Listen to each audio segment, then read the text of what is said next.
So welcome to God's Love for the Unlovable. I'm Dr. Bill Sinyard.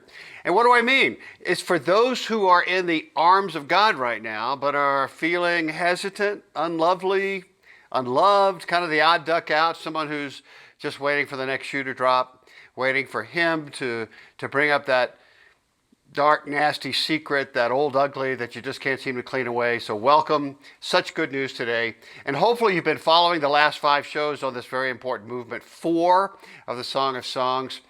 There was the shocking betrothal of the great king and this very unworthy, emotionally shredded bride with a secret shame. Then the great marriage procession, likely following 2 aborted processions, the original runaway bride.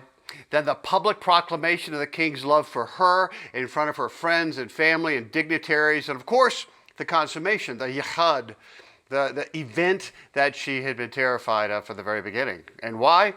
If you remember, it's because there her dark private secret is going to become public. And it's going to have dire consequences. She's just been hoping that they would just go away, I guess. She has done things that she is not proud of, or bad things have been done to her that have left her diminished and shamed and broken. And she knows that it disqualifies her from being a suitable wife of this king. And others have told her so, and her critical inner voice is telling her so. She belongs back in the vineyard. And she's right, except this king. Except for the love of this king, which does its best work with unsuitable brides, unworthy brides, spiritual, emotional vineyard keepers. You know what I mean? So in their consummation, his reputation is not soiled by her or her uglies. Her reputation is raised up by his glory. We've never seen anything like it. So what do I mean? In his arms, she becomes the queen. And we're going to see that so much more in Movement 6, so please stick around. I have just described salvation, rebirth, redemption. I've just described your redemption story, one way or another. It's so hard to remember in the midst of all of our failures and guilt and shames, how often we've let God down or we haven't lived up to our potential. And our critical inner voice never lets us forget how unsuited we are for this relationship with Jesus. He deserves someone better, right? He deserves someone more righteous, more pure, more worthy, more faithful. And yet, here we are. He adores us with all of the love in the universe. And that's the rub, isn't it? All right, we're going to look at it some more. And hopefully this show brings it all together, because I'm going to be reading from my very popular novella on the Song of Songs. It's a screenplay-esque of the Song of Songs. Kind of hopefully brings it to a more modern, overarching feel without the ancient Hebrew poetry. So just sit back and enjoy. Welcome to God's Love for the Unlovable.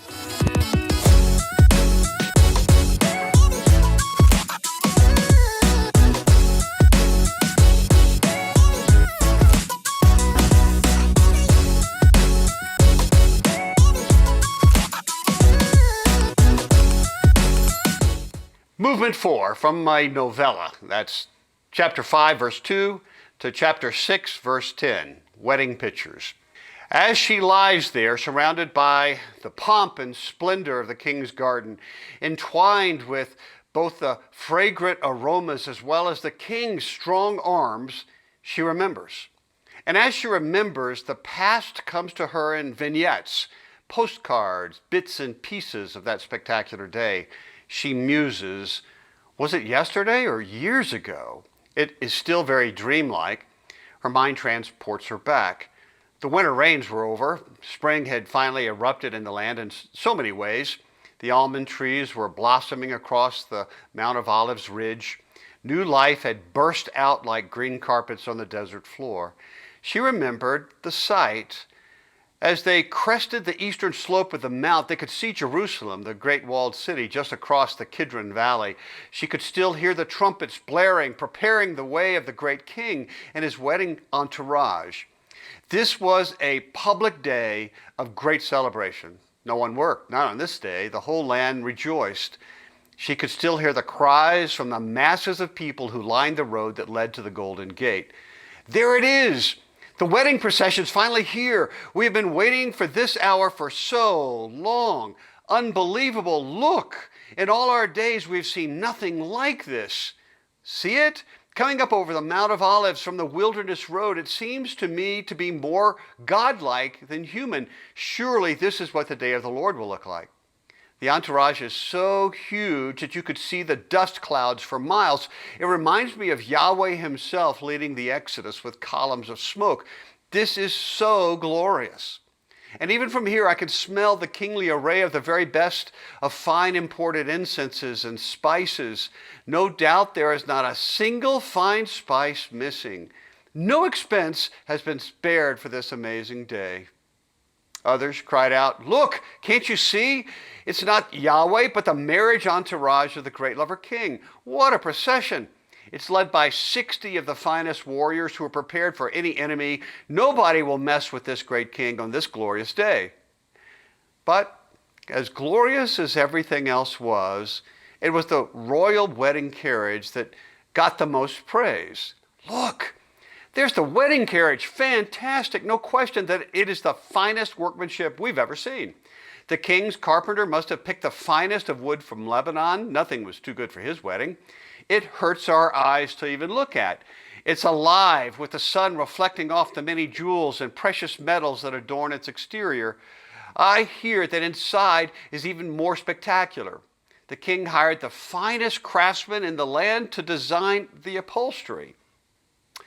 Well, then as the entourage went through the Golden Gate and entered the city, the entire population of Jerusalem cried out in unison, "Come out, daughters of Zion, come and see the manifested glory of the King. Come and see his glory that crowns him on this his wedding day. This is the day that his heart has reached the very pinnacle of joy." Was it a dream? Her feelings about the day, they were very confused then and still today. No doubt every Jewess dreamed of being the one to sit in that palanquin next to the great king. Every Jewish girl that day was jealous of her, the chosen bride. To everyone's surprise, it wasn't any other Jewess, it was her. Her heart was racing again, back and forth from the swimming image of the day to the present reality of lying there with the king in his luxurious garden. Oh, it was amazing. She remembered not believing that it was really her in the carriage. How could this be real? The king made a mistake. He picked the wrong girl. He wasted all of this pomp and glory on her. She was not a queen. Just look at her. This honor was meant for someone else. Oh, heart, what am I going to do now? Then, like a dagger in her soul, still sharp, she remembered the deep fear of that day. Every girl dreams of her own wedding. For virgins, this would of course be a day of great memories. They had worked hard at guarding their glory, their garden. They were locked doors, wells of life unspoiled. Every virgin bride would be longing for that single hour after the processions, the days of partying, the ceremonies, singing and dancing, toasts and covenants. The groom would take his new bride to the chuppah, surrounded by officials and witnesses, and there consummate the union. There was an ancient custom. The officials would then inspect the sheet of the wedding bed to detect the presence of blood. It was not 100% reliable, of course, but they looked for the telltale sign of the first rupturing of the virgin's hymen. As pagan as it might appear, they would hold up the bloody sheet and give a loud public blessing upon the union. That's the moment of the highest community rejoicing. The couple would then be free from rumor and the dowry would remain intact. But she was no virgin. For her, that day was not a day of joy, but fear. As she sat in the gloriously appointed wedding carriage, all she could think about as they approached the king's home was the shame that would come to the king's name and her family. What an event it was. What splendor. The wedding guests included important people from around the world. There was unbelievable glory. Yet there was no way that she could enjoy the moment. For her, the days drudged forward so slowly. Fear has a way of turning time into slow motion. Every toast, every dance, every glance to her was just another moment of shame. She remembered finally the dreaded final covenant, the final toast. She knew what was next. Instead of being filled with unspeakable joy, she could only bow her head. She tried hard for his sake to put on a believable smile. Then the king and his forlorn bride were swept away to the huge tabernacle set up in the middle of the royal courtyard. One of the officials, probably a priest by his appearance, uttered a prayer over the couple, and as his young assistant held open the tent flaps, all the other witnesses, each men of some renown in the community, bowed to the royal couple and took their places for the duration. As they entered, the trumpets were silenced, the chanters stopped. The party would not resume until the union was confirmed. It was as if the whole world paused. All of humanity stopped breathing. Oh, the queen wished even now that she could go back to that time in order to see the inside of the chuppah again. And no doubt it was the most spectacular of all chuppahs. The royal craftsmen had spent months on the appointments. The spices and aroma were priceless and from mysterious faraway kingdoms. The new queen was quite distracted, consumed by fears. She was frozen. Well, she chuckled now as she remembered the king. He so wanted this to be a night of glory for her. She had never seen him like this. He was like a lovesick young man. The great king, to whom whole armies reported, was beside himself, just stumbling over his words, changing images, speaking in a faltering voice. She couldn't believe it was him, the glorious king himself. He said, "Oh, how beautiful you are, my darling. Oh, how beautiful. Your eyes, partially hidden behind your veil, are like gentle doves, pure, gentle, alive. Your dark wavy hair is as full and silky as the finest of cashmere." The candlelight flickered across the sides of the tent. The couple was kneeling awkwardly facing each other. The queen finally raised her eyes to look upon her husband. His voice embarrassingly cracked. He nervously continued, I could gaze upon your face all day. Your smile is perfect. Your lips thin, provocative. Your glorious natural beauty is powerfully accentuated by the colors of your makeup. You're absolutely elegant and majestic. Oh, your sensual neck is rightly adorned with layers of priceless jewels, absolutely appropriate only for a queen of your high stature. That's at your great tower, an impenetrable fortress tower, adorned with the shields of warriors who failed to conquer it. Oh, your breasts are perfect too, delicate, like two baby fawns grazing among the lilies. Perfect twins. All day and all night, it's my heart's desire to ascend the glorious perfumed hills. Oh, the delicate smells of myrrh and incense that surround your breast. I never want to stop. His voice even accelerated. He was nervous. The great lover king, uncomfortable in her presence. How could this be? Oh, how much she liked it. "Oh, beautiful you are, my darling. There's no flaw in you. Please, don't pull away. Don't resist. Come to me from the places where you have hidden for so long. Descend from those cold crags of isolation. Those are dangerous places. They devour your soul. Don't you see?" His voice went up, making a point. "With a mere glance of your eyes, you now hold my heart in your hands." He paused, recapturing his thoughts. The king was struggling for the right words, for none were appropriate to describe his love, his joy, his feelings at this moment. Words sounded so patent, so cheap. Nothing was left to do other than to make up a word in her honor.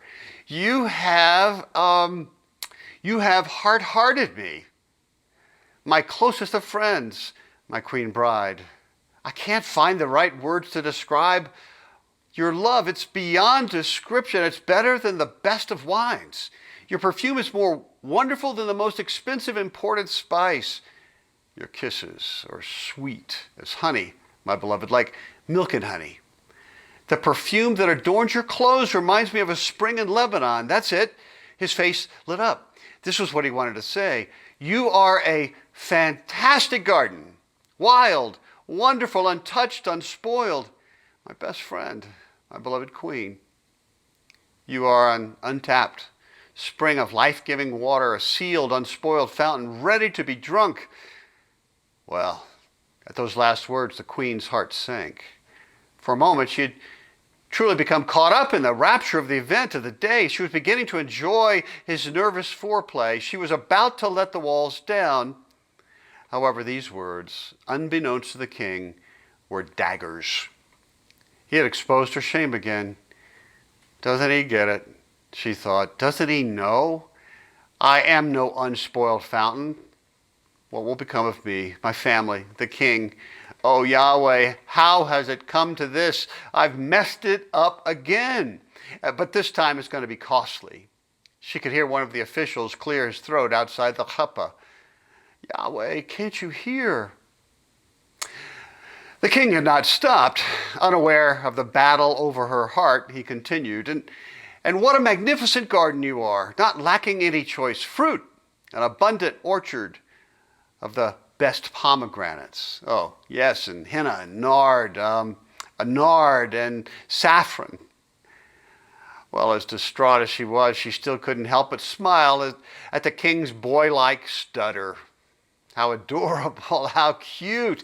He seemed to be aware of her noticeable discomfort, but he pressed on. He was a man with a glorious mission. He could not stop now. His voice rose to a crescendo. Calamus and cinnamon, yes, every kind of incense tree, myrrh and aloes, all of the finest imported spices. You are the most spectacular of all gardens ever seen. All I can think about is the unsealing of your unspoiled well. You are an abundant stream, a continuous, life-giving stream for me to drink from freely. He stopped. He was done. His forehead was covered with perspiration. His eyes were gentle and longing like a stag gazing upon a doe. He awkwardly waited. He waited for her response. Well, this was the moment that she had long dreaded. Adrenaline was wreaking havoc with her pulse. Her heart was racing. She knew what she had to do. She took a deep breath, opened her mouth. But what she said surprised even her. At this very moment, her heart took over. The power of her heart betrayed her reason. She had been conspiring with her reason to come up with excuses, explanations, plan Bs. She had decided maybe to come clean or to ask for mercy for her family and herself. But her heart overrode all of that. Her heart blurted out, yes, absolutely, yes. Awake, north wind, and come, south wind, blow on me, on my garden, stir up the provocative smells of my perfumed body so that my lover's desire is even further heightened. Come, my lover, come to me, your garden, freely eat, freely drink, taste the choice fruits and be fully satisfied. What happened next was perhaps the greatest moment of pure love that has ever been in any place at any time. She had never imagined that love could be so wonderful, intimate, vulnerable, and naked. This was like nothing she had ever experienced.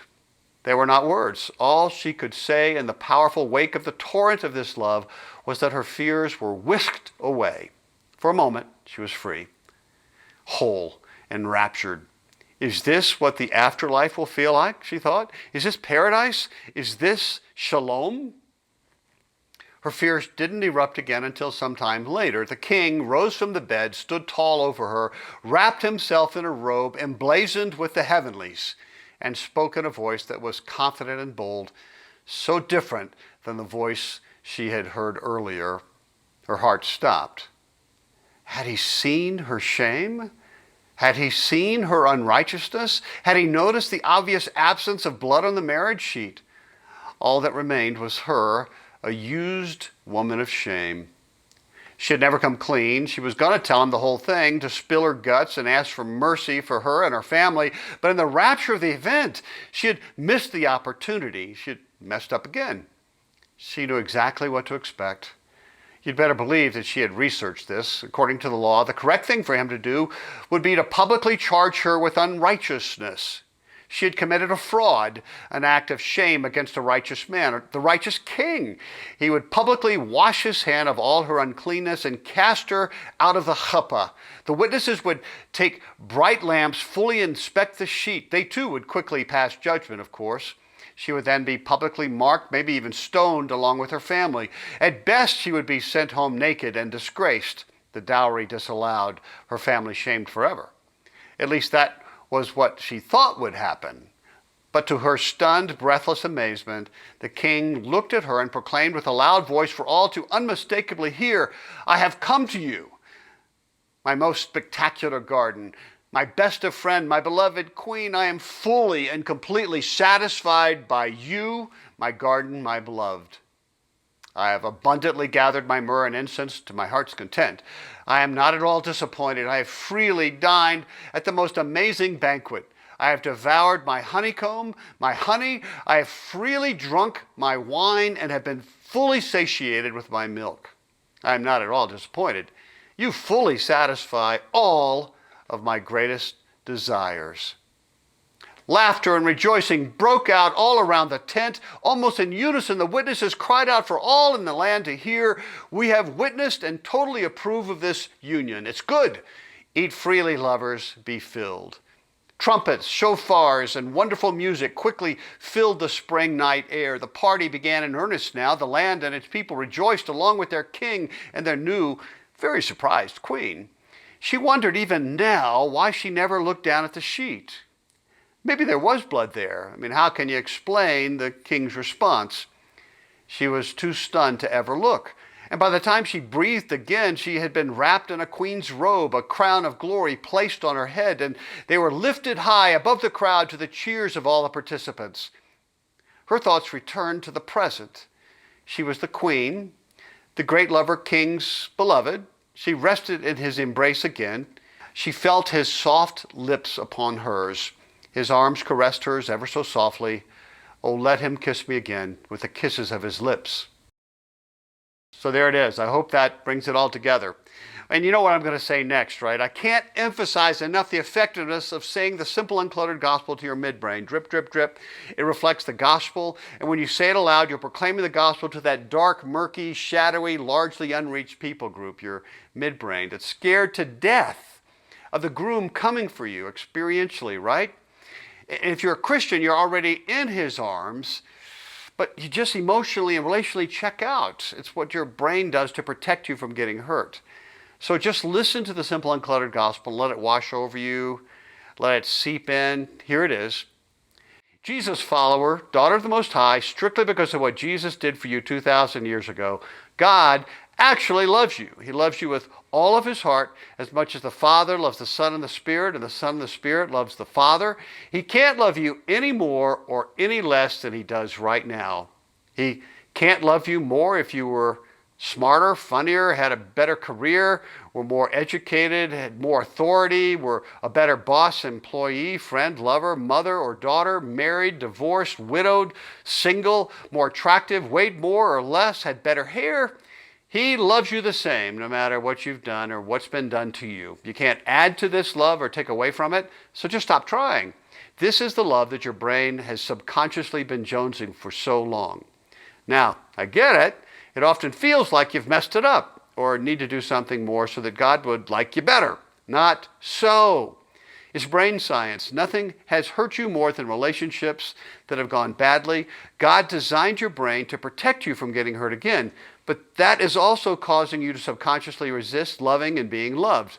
Your only fix is to access the God-sourced power through the Spirit in your inner being so that you can begin to experience the height and width and length and depth of the love of Christ for you and for others. How do you start to experience this incongruous love for you more? Now, simple, good news. There's something that you can do and are invited to do. You can take daily baby steps to ask the Spirit inside of you to make you know, experience, and feel just how much God loves you right now. Just ask. Ask again later today, ask tomorrow. Make it a spiritual habit. Then dance, daughter of the Most High, dance. And remember, say it twice a day for 45 days. We're fighting a deeply entrenched habit. You can purchase, and I would encourage you to do this, purchase the Simple Uncluttered Gospel in bookmark form. Go to gospel-app.com or gospelrant.com and buy them. Buy a whole package. They're inexpensive. Put them everywhere. Hand them out to family and friends and your community group, your church, the visitors at your church. You'll be glad you did. And please, I'm begging you to help me get the word out about particularly this movement for a collection of videos, of shows. They're life-changing. I think they're so relevant with loneliness and anxiety and suicide ideation going up. This is the good stuff, right? And no doubt the Spirit has just brought someone to mind, so do it. You know what to do. Let them know. Another favor, subscribe to this YouTube channel. Very important. That encourages people to listen to the show. This is how it works. If there were 1,000 people who subscribed, or even better, connected or commented about this show, you might be surprised how many people will listen to this. We could change lives together. Well, we're going to head to Movement 6 next time. Something has happened to the Queen. At last. Do you want to know what it looks like? Yeah, and what it feels like? I'm sure you do. Check it out. Take heart, child of God.